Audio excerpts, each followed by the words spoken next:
في هذه المرحلة الحساسة من الأحداث والتطورات المتسارعة والتي لها انعكاسا خطيرا على القضية الكردية بشكل عام ومناطق شمال شرق سوريا بشكل خاص من قبل الدولة التركية، في هذه المرحلة المفصلية والهامة يتوجب علينا التشبث بقضيتنا وضرورة توحيد الصف الكردي ونبذ الخلافات الجانبية والشروع في لم أطراف الحركة الوطنية الكردية للخروج بهيكلية وجسم وطني يعبر عن تطلعات وطموحات الشعب الكردي في سوريا في الحرية والديمقراطية والانسجام التام.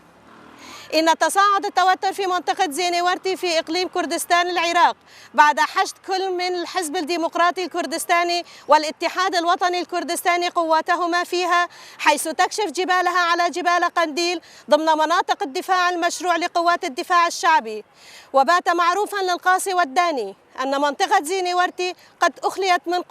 من قوات الحزب الديمقراطي الكردستاني منذ سبعينات القرن الماضي، وتحاول دولة الاحتلال التركي استغلال أي صراع ينشأ في المنطقة لزيادة تمددها والسيطرة على تلك المناطق وأقليم كردستان برمته.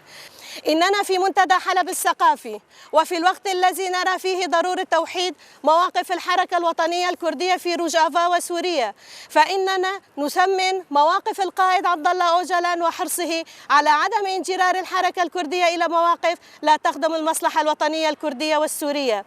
وبالمثل فإننا ندعو كافة أطراف الحركة الوطنية الكردية إلى أخذ دعوة القائد على محمل الجد، ونحن في منتدى حلب الثقافي نبدي استعدادنا للمساهمة في أي جهد وطني كردي أو سوري من شأنه أن يحقق وحدة القوى الوطنية والديمقراطية في البلاد ويقود إلى إنهاء الأزمة التي تعصف بالبلاد منذ أكثر من 9 سنوات.